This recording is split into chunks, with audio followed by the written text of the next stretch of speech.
Investigators are still working to identify a motive for the gunman who opened fire at the rally yesterday. Justice Department officials revealed investigators have the shooter's cell phone and are examining it at the FBI lab in Quantico, Virginia.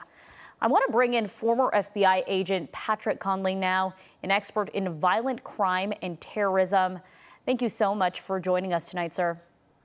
Oh, you're welcome.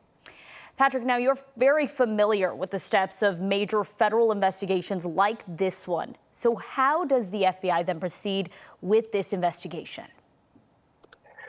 Well, it's obviously a very complex process, and unfortunately, I think this could be one of the most critical investigations that the FBI ever undergoes because of all the things we just heard on your show here about the politics and everything involved in the public scrutiny and view of what's happening. So I think it's a critical investigation for the FBI to go down. It's going to require more transparency than maybe they're comfortable with.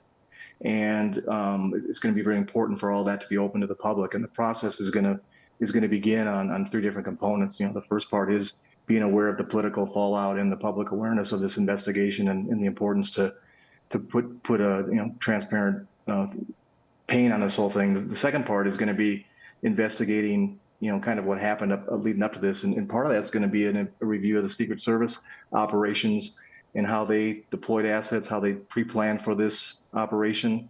I know there's already some scrutiny on that by Secret Service, but it's important that be done independently from that agency. And then finally is going to be the criminal investigation into the subject and anything that led up to his actions.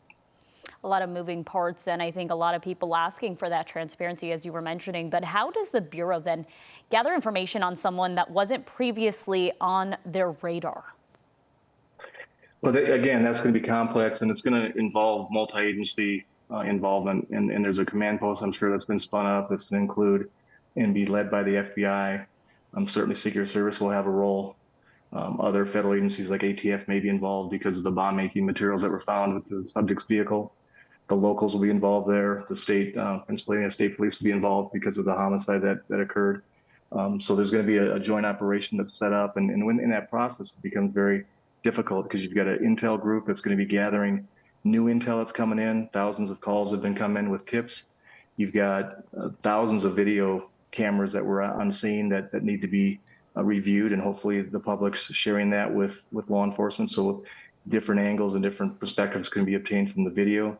You've got the actual crime scene itself, which is a huge, probably at least 20, if not 25-acre area where you have the actual physical crime scene. And then you have other crime scenes, the subject's vehicle, his residence, his family's residence, maybe where he worked, certainly all the digital forensics that they've talked about with the phone and computers. All of that has to be gone through. And so it's a really complex process. Some of it can be done quickly. Some of it's going to take time.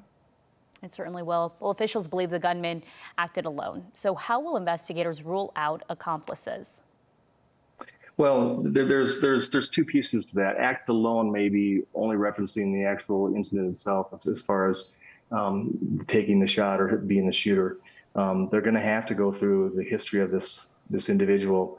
And a big piece of that is digital forensics, looking at his cell phones, social media activity, financial activity, all of that, to see if there's anything that would tie him to co-conspirators, people that maybe he shared this plan with, and possibly people who sanctioned or sponsored this. We just don't know at this point. I think for them to come out and say that he worked alone, I think it really is stating only the fact of the actual shooting.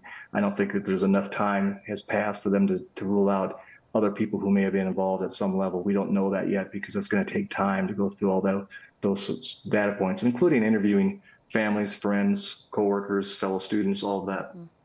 Former FBI agent Patrick Conley, thank you so much for joining us tonight and giving us your insight. All right, thank you, guys.